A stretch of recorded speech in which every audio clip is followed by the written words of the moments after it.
Primeiro só dizer que, bem, enfim, cumprimentar, agradecer à Câmara Municipal de Viana do Castelo este convite, obviamente na pessoa do Presidente Luís Nobre, da Senhora Vereadora Fabíola Oliveira, também nos nossos colegas técnicos que aqui estão connosco, e a ti muito particularmente, Abel, por esta mediação e pelo contacto que fizeste e, sobretudo, por todo o teu trabalho enorme à volta desta matéria que foi e é um referencial, e és um referencial que para nós foi e continua a ser muito importante do ponto de vista do jornalismo e da forma como o jornalismo pega neste assunto. Cumprimentar a Patrícia e a Carla e o enorme gosto de estar aqui com vocês. Dar duas notinhas, então, se não te importas, justamente sobre esse assunto e que é um pouco, talvez fazer, concordando com tudo, rigorosamente tudo o que a Patrícia disse, e quase pegando na sua parte final,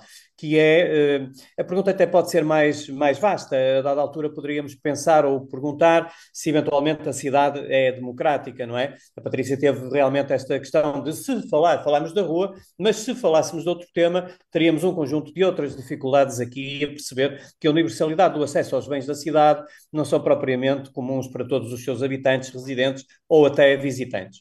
Há uma outra matéria que me tem preocupado, que se prende um pouco com isso, que é, digamos, uma outra faceta desta falta de democraticidade, se quisermos, que é o medo da cidade, os medos que nós temos da cidade ou os medos que ela provoca de alguma forma em nós, em vários momentos da vida, como crianças, como em idade ativa e até como pessoas com alguma idade, se assim quisermos fazer. O medo da cidade retira-nos muita dessa capacidade e a pergunta que há é quem é que ganha com os medos que nós vamos tendo ao longo da vida do usufruto do espaço público e da cidade. Eu creio que é o Miyakoto que nos vai referindo muitas vezes que o medo é, afinal, o mestre que mais nos faz desaprender. E, portanto, o receio de sair de casa, o receio de andar sozinho, o receio de caminhar, as inseguranças que vão introduzindo, de facto, nos vão dificultando realmente esse acesso. Eu creio que, no entanto, também, como diz Miyakoto, há mais medos do que razões para ter medo. Isto é-nos incutido por força de um conjunto de comunicações que nos é dada diariamente e com o peso que tem do seu dramatismo, da sua dimensão trágica do que acontece, exacerbada até às últimas consequências, que nos colocam um conjunto de medos da utilização do espaço público. E isso continuam a ver, não continuam? Sim, Sim. sim, sim, sim, sim. Sim, isso que é um bocadinho aquela questão que tu falaste inicialmente, ou seja, nós basicamente, desculpem a expressão, mas somos praticamente, digamos, uns meninos perdidos numa história de adultos, digamos assim. Como é que gerimos a cidade, como é que a caminhamos, como é que fazemos? Por exemplo, dar este exemplo, o medo de estranhos. Temos nós o medo de estranhos, de que maneira nos motivam e estimulam e agora com as imigrações e as migrações nas cidades, mais nos estimulam esses medos, esses receios que são absolutamente inexistentes e que nos faz desconfiar do espaço público, se assim quisermos dizer, que é, como estava a dizer, o medo de estranhos. Na verdade, que também é o mesmo medo de estranhos que nos é incorporado ou que é incorporado à criança quando está fora da escola, no interface escola-rua, como é que ela o utiliza e como é que lhes é dito, de alguma forma, como é que lhes é dito, para terem esses receios. Aliás, a própria arquitetura, não sendo eu arquiteto, mas tanto perante arquitetas, só para dizer que a própria arquitetura dos espaços já nos traduz um conjunto de limitações severas nos interfaces espaço privado, espaço público, se assim quisermos dizer. Por exemplo, as escolas, não é? Como é que nós nas escolas ainda Bastante. continuamos com os muros que continuamos a ter? Porque é que as escolas têm uma arquitetura tão próxima no seu interior às prisões e às cadeias? Porque é que um preso numa cadeia tem 1 hora de intervalo, 1 hora e meia de intervalo, e as crianças têm justamente só essa hora também, praticamente, se as somarmos todas? Porque é que, de alguma maneira, porque como pensarmos isto quando elas são rigorosamente falsas, estes receios? Por exemplo, perdoem-me esta expressão do Miyakoto, que é, na realidade, a maior parte da violência contra as crianças sempre foi praticada, não por estranhos, mas por parentes e conhecidos. Os fantasmas que serviam a minha infância reproduziam velhos enganos de que quando estamos mais seguros, que estamos mais seguros em ambiente que reconhecemos. Ora, nós sabemos que não é bem assim. Muitas vezes estamos muito mais seguros, e o caso da criança, por exemplo, é um elemento exatamente desta índole que nos impõe questionarmos esta forma com que nós estamos a ver o mundo. E agora, digam-me se, eventualmente, qual é a liberdade que está ameaçada, ou se a liberdade não está ameaçada em cada esquina nós termos as videovigilâncias, não é? Que agora perduram independentemente daquilo que é a venda de um espaço que é de dados que não podem circular e, portanto, estamos absolutamente seguros. Mostra-nos a internet, mostra-nos a Google, mostra-nos as grandes empresas de informática, etc., que esse controle, os multibancos, tudo isso, que esse controle está em todo o lado. E, portanto, nós temos ainda um pouco esta questão das videovigilâncias. Sair com videovigilância por variedíssimas razões é esta incursão pelo medo, não é? Esta incursão pelo receio que nos é dado. Diz também o Mia Couto, e desculpa, tem aqui outros exemplos, mas só para falarmos dele, ele diz aqui, para superarmos as ameaças precisamos de mais polícia, de mais prisões, de mais segurança e de menos privacidade. Para enfrentar as ameaças globais precisamos de mais exércitos, mais serviços secretos e a suspensão temporária da nossa cidadania, como chegou uma política já aqui a propor. E, portanto, nós estamos muito neste campo em que o debate situa-se domina quem provoca mais medo, domina quem tem este ascendente. E perdoem-me, por exemplo, dar esta dimensão, e estamos a falar do caminhar, e abrindo já este ponto, que é qual é a dimensão política de andar a pé no espaço público. É absolutamente determinante a dimensão política de pôr o corpo, nós colocarmos o corpo no espaço público, porque é a expressão maior contra a total privatização da nossa existência.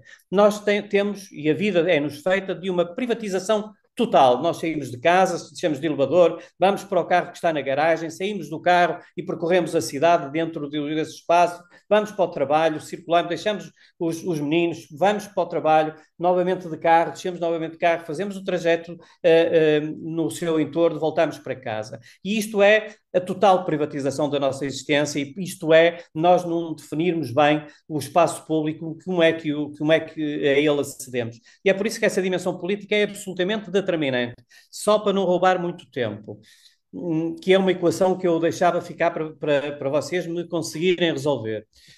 Se eventualmente, por exemplo, a criança não pode circular na cidade, ou a pessoa com idade que tem que atravessar as ruas a correr porque os semáforos têm pouco tempo e muitas outras coisas que aqui estão descritas, são resultado das nossas opções políticas sobre a cidade, isto é, se esta espécie de medo, de receio e de prisão, se assim quisermos dizer, no meio muito próprio, é resultado das nossas opções políticas sobre a cidade. Então, digamos que as pessoas que ficam presas no seu espaço porque não conseguem caminhar, porque não têm elevadores, na criança que não pode circular sozinha, porque a minha pergunta é, não serão eles hoje presos políticos? Ou seja, o preso político hoje não tem a mesma expressão, ou pode não ter a mesma expressão que tinha antes do 25 de Abril. Nossa democracia é recente e, portanto, ainda recordamos o tempo do Tarrafal e os tempos de Peniche e tudo isso. Está bem, mas hoje, tal como os direitos humanos têm uma nova versão, têm contemporâneas versões, o preso político hoje também tem que ter uma nova versão. E eu creio que a cidade, só para terminar aqui, eu creio que a cidade introduz muito pelas suas políticas e pela forma como as promovemos, como as executamos. Nós estamos perante, obviamente, essa ausência de liberdade de que tu falavas, Abel, que a Patrícia também falava, mas estamos mais do que isso, nós estamos perante novos sistemas de determinados prisioneiros políticos que não têm a expressão que tinha de antes, mas não deixam de o ser porque é resultado da opção política. Muito bem. Bel, sim, são muitas questões. A questão da habitação, a nossa própria lei de bases, assim o Sim. define, e bem, que deu aqui um saltinho bom, é que define habitat, não é? E por habitat é constituído a habitação mais o meio que a circunda, porque como complemento ao local ou à casa, se assim quisermos. E, portanto, essa noção de habitat tem que entrar muito neste debate e havemos de lutar certamente muito sobre as manifestações sobre o habitat. Tem a habitação e o seu contexto, e isso é absolutamente fundamental. Mas deixa-me que te diga só também dois apontamentos de tudo isto que todos disseram, que é a questão do sonho condicionado, se assim quisermos dizer, e do sonho impossível. Ou seja, nós vemos por os painéis das cidades, ou a maneira dos clichês como nos são transferidos, se assim quisermos dizer. Se nós virmos qualquer espaço da cidade que está em construção, desde a edificação até ao espaço público, eles têm um conjunto de painéis que mostram qual vai o resultado final. E esse conjunto de painéis vale a pena atentar quem é que está nos painéis. Nesses 3D que são construídos pelos nossos arquitetos, pelos nossos engenheiros, urbanistas, etc., quais são aqueles que estão presentes? São pessoas magras, são pessoas com alguma idade, mas com uma jovialidade absolutamente importante, são meninos a andar de bicicleta, vendem-nos esta imagem de um bem comum que passa por todos serem assim, quando na verdade o padrão médio nunca é assim. Deixem-me dar só este exemplo. Em Odivelas, também onde tive o gosto de trabalhar, em Odivelas um espaço central estava a ser recuperado. Estava a ser recuperado e tinha realmente um grande painel. Depois, ao tomar o café, eu vi que estava lá, grande parte das pessoas que estavam no café, cá fora também a circular, bom, elas eram pessoas de cor, não é? Pessoas de cor. Pois bem, aquele painel da praça não tinha nenhuma. Nenhuma. Continuava com aquelas pessoas perfeitas, sorridentes, dessa forma. Portanto, vendem-nos um conjunto de clichês e vendem-nos também um conjunto, se calhar, de ilusões sobre a cidade que nós acabamos por não conseguir ter. E perdoem-me essa expressão que Manuel Delgado de Barcelona insiste em dizer, que é vendem-nos a cidade feliz.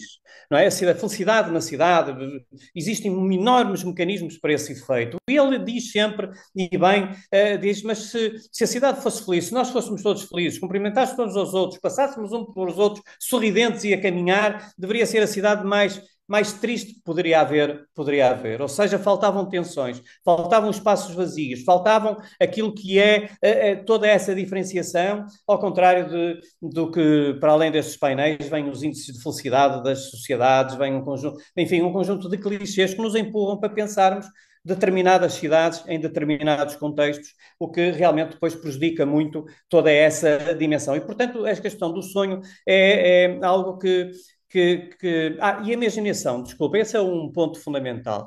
E porque é que nós precisamos muito das crianças? Nós não conseguimos fazer cidades do futuro sem crianças, sem as crianças pensarem connosco e terem capacidades vinculativas de decisão. Logo se verá como. Porque, e desculpem-me, sobretudo, quem está mais ligado às academias, às escolas, mas eu creio que nós somos educados ao longo da nossa vida para irmos perdendo com o tempo a imaginação. Há um conjunto de padrões que são definidos ao longo da nossa vida enquanto estudamos, que nos retiram capacidade de imaginação, que nos tendem a uniformizar em comportamentos, em atitudes, em formas de aprendizagem. E ela é recorrente por toda essa sociedade.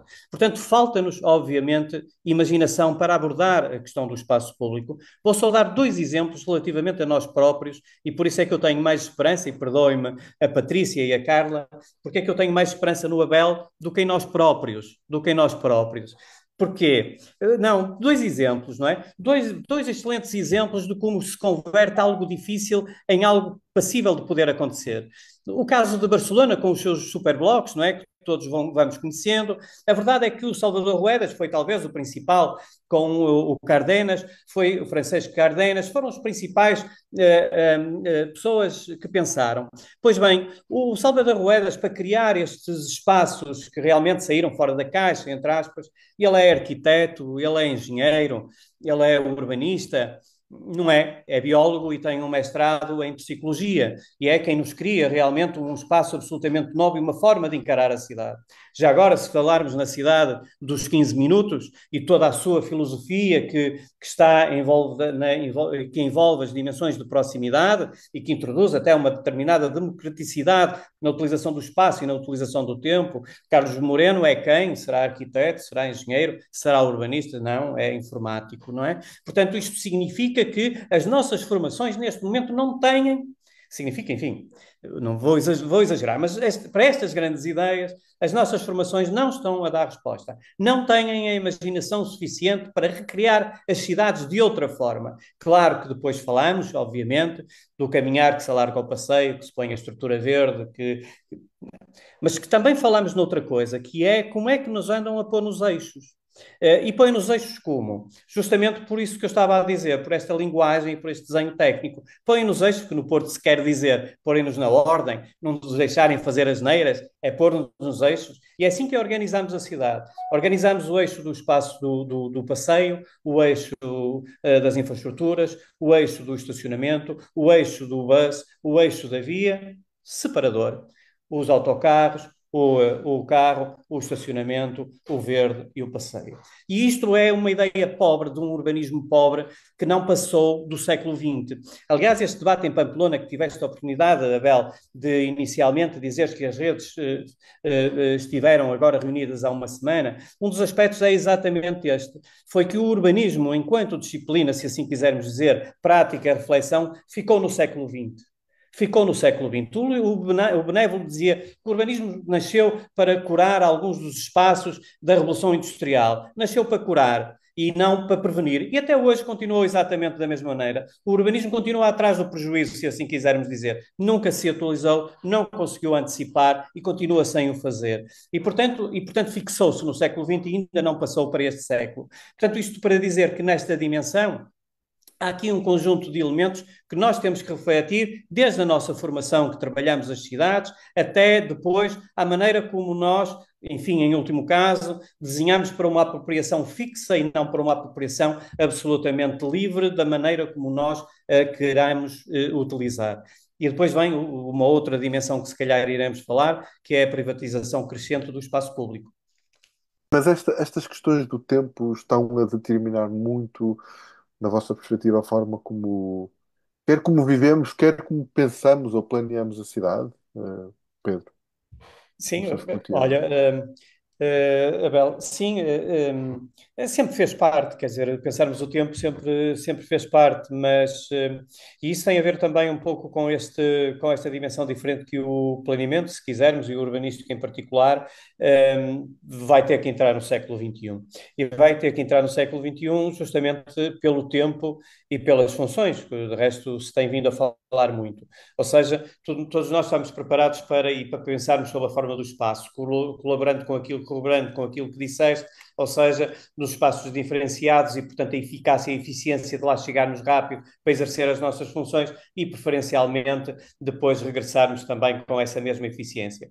A verdade é que a cidade que nos poderia enfim, ela tem um certo histórico, isto não acontece por acaso, não é? Nós podemos remontar muito rapidamente, em 30 segundos, a questão da Revolução Industrial, toda aquela expressão que houve para as cidades, aquela proximidade da habitação, a habitação é uma força da expressão que havia no entorno das fábricas, todos aqueles problemas que derivaram daí, também o facto de, anterior ainda Londres tinha um concessionamento enorme daquelas carroças puxadas a cavalo por causa das mercadorias que iam buscar ao Tamisa, etc. E o Mayor, a dada altura, reúne com um conjunto de especialistas para perceberem quanto tempo mais a cidade poderia durar com os excrementos do cavalo, que já iam atingir 3 pés em 5 anos ou em 6 anos. Portanto, estas questões do congestionamento, etc., ele vai tendo várias formatações. Vem o foro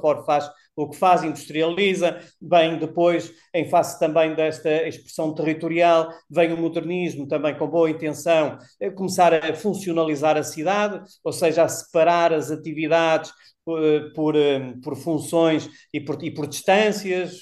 Muitas cidades foram recriadas assim, ainda hoje o planeamento urbano é obviamente funcionalista, estruturalmente funcionalista, segregador e funcionalista, ainda vem daí. Portanto, nós chegamos a este tempo, ao tempo de hoje, e portanto ainda estamos justamente a gerir com muitas dessas dimensões. O tempo sempre fez parte. Agora nós fomos enquanto enquanto pessoas, pensar o trabalhar, o urbanismo, etc., a pensar o espaço, não é? E não esse tempo. Isto para dizer, como o Jordi Borges vai dizendo, não é? A polis é política, cidade, democracia, liberdade, e, portanto, é o sítio de maior possibilidade que nós temos de conhecer o outro, de trabalhos diferenciados, de sermos anónimos no meio da multidão, de conhecermos terceiros, etc. A cidade dá-nos realmente este espaço, mas a mesma cidade retira-nos isto em função da falta da universalidade, dos congestionamentos, etc. E, portanto, a polis, que é criada com uma excelente intenção, acaba depois por ser deformada ou se vir a ser deformada ao longo do tempo. Isso, por um lado, a matéria do tempo, e por outro lado, aquilo que nós também no urbanismo vamos ter que começar a pensar. Barcelona não é só o resultado destas matérias dos grandes dos superblocos, dos superquarteirões. Barcelona tinha também um plano regulamentar de usos e funções, não é?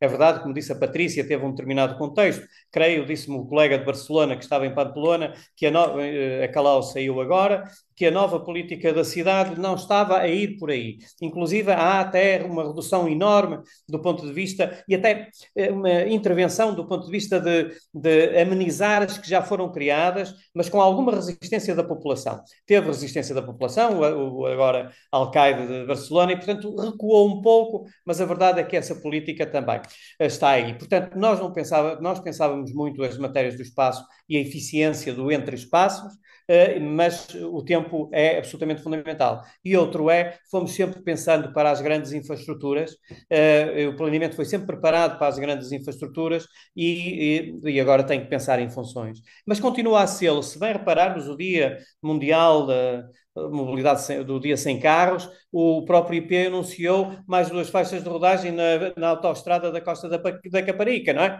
Como se isso fosse possível. Portanto, nós ainda estamos a gerir, e de facto, essas modalidades, esses pontos. Mas deixa só este apontamentozinho, porque nós podemos terminar, que é para não dizer, e mantendo este aspecto crítico, para dizer uma outra coisa que pode traduzir aqui alguma dimensão positiva, se me permitem, que é dizer que a mobilidade suave, ativa, num contexto de novos desenhos e reapropriações de modos de cidade, pode ganhar eleições. Aliás, ela ganha eleições. E ganha eleições só para vos dar casos portugueses. Podia falar de vários vereadores que falam sobre isto, do Alcaide, por exemplo, Pontevedra, as dificuldades que teve, Gante, as dificuldades também, Carlos Ruhr na Alemanha, também com intervenções muito fortes e também muito contestadas ali numa determinada parte. A verdade é que, por exemplo, Pamplona, o presidente já lá está há 23 anos, é sempre com estas medidas. Mas agora deixem-me traduzir só, muito rapidamente, para não vos roubar muito tempo, o caso português, que muitas vezes nós dizemos, é preciso bastante massa crítica para, junto da dimensão política, fazer valer um conjunto de valores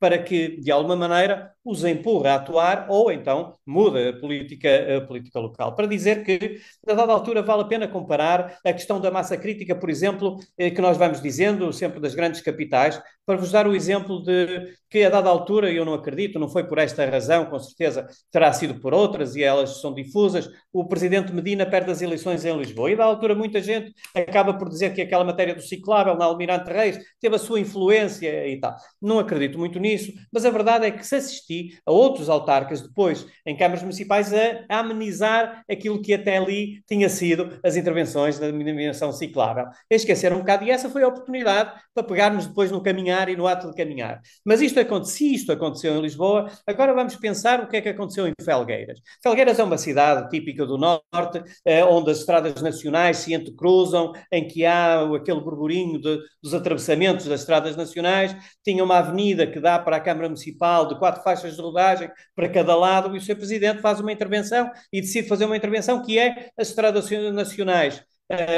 Retira-se esse caráter, passa a um espaço público, esse cruzamento de cidade onde era sempre passagem das viaturas e passa a espaço público, portanto é muito mitigada a travessia do automóvel, e aquela avenida que tinha 4 faixas de rodagem na sua parte final tem apenas uma faixa e ganhou o espaço, para dizer aquela dimensão sexy da intervenção, ganhou o espaço público, ganhou o corredor verde, ganhou a pista ciclável e reduziu o estacionamento que estava em Espinha, passou ao eixo da via. Bom, digamos que todos nós diríamos, este presidente, em vésperas de eleições, tem tudo para ter uma etacombo eleitoral.